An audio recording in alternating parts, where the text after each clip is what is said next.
चंद लम्हों में एक भरा पूरा घर कब्रिस्तान बन चुका था। घर की दीवारें 3 इंसानों के खून से रंग चुकी थी। लाशें 3 थीं, पर सवाल सिर्फ एक। सवाल यह कि खंजर लहराने वाले शख्स का चेहरा किसका है।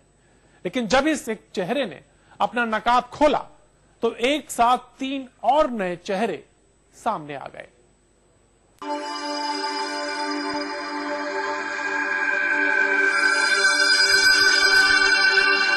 कई चेहरे और रूप वाले इस शख्स का नाम नितिन है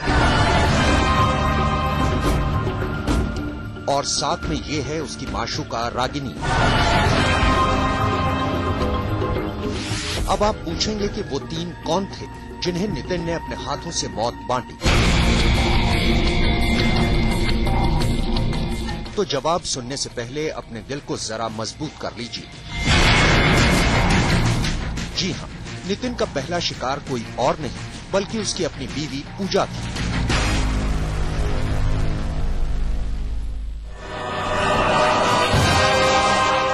और दूसरी बार जब उसने खंजर लहराया था तो सामने सीना उसके अपने बाप का था। जबकि तीसरी बार जिसके कलेजे में खंजर उतारा गया वो कोई और नहीं बल्कि नितिन की अपनी मां थी।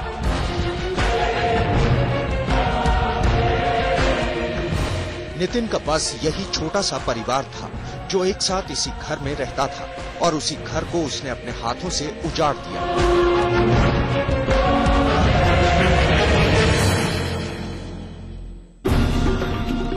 लेकिन अपने ही माँ बाप और बीवी का कत्ल करने के बाद नितिन इतना खुश क्यों था?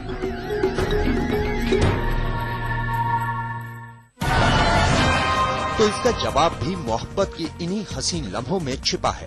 जी हां, मोहब्बत, वो मोहब्बत जिसके रास्ते में नितिन का परिवार आ खड़ा हुआ था और जिनके जीते जी उसे उसकी मंजिल मिलनी मुश्किल थी। दरअसल पूजा नितिन का पहला प्यार थी जिसे उसने घर वालों की रजामंदी के बाद रिश्ते का नाम दिया। लेकिन अभी शादी के चंद महीने ही गुजरे थे कि नितिन की मुलाकात पड़ोस में रहने वाली रागिनी से हो गई। रागिनी पूजा के मुकाबले न सिर्फ ज्यादा खूबसूरत थी बल्कि वो पहली ही नजर में नितिन को अपना दिल भी दे बैठी थी। धीरे धीरे दोनों में नजदीकियां बढ़ती गई और फिर दोस्ती प्यार में बदल गई। इधर रागिनी लगातार नितिन के नजदीक आ रही थी और उधर पूजा उससे दूर होती जा रही थी। नितिन और रागिनी का प्यार हर गुजरते दिन के साथ यूं ही परवान चढ़ता जाता है। छिप छिप कर मिलने से शुरू हुआ मोहब्बत का ये सिलसिला अब खुल्लम खुल्ला होने लगा। इश्क खुलेआम हुआ तो खबर छिप कैसे सकती थी। एक दिन नितिन की इसी प्यार की पूरी कहानी उसकी बीवी पूजा को पता चल जाती है।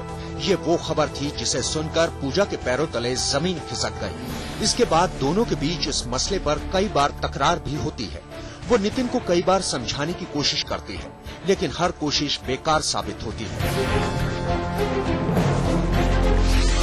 नितिन को संभलता नहीं देख पूजा एक दिन उसके माँ बाप को नितिन और रागिनी के प्यार का पूरा किस्सा सुना डालती है। अब माँ बाप भी नितिन को समझाने की कोशिश करते हैं। कोशिश ये कि किसी तरह नितिन का बसा बसाया घर न टूटे।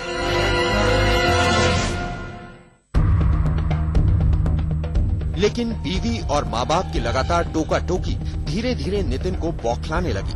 रागिनी के खिलाफ बोलने वाला हर शख्स उसे अपना दुश्मन नजर आने लगा। लिहाजा रागिनी से दूर होने के बजाय उल्टे उसने रागिनी से शादी करने का फैसला कर लिया। पर उसे ये मालूम था कि बीवी और माँ बाप के रहते ये मुमकिन नहीं। लिहाजा उसने एक साजिश रची, एक ऐसी साजिश जिसे सुनकर बड़े से बड़ा शातिर दिमाग शैतान भी शर्मा जाए। जानवी कृष्णन और राजीव किशोर के साथ तंसीम हैदर, दिल्ली, आज तक।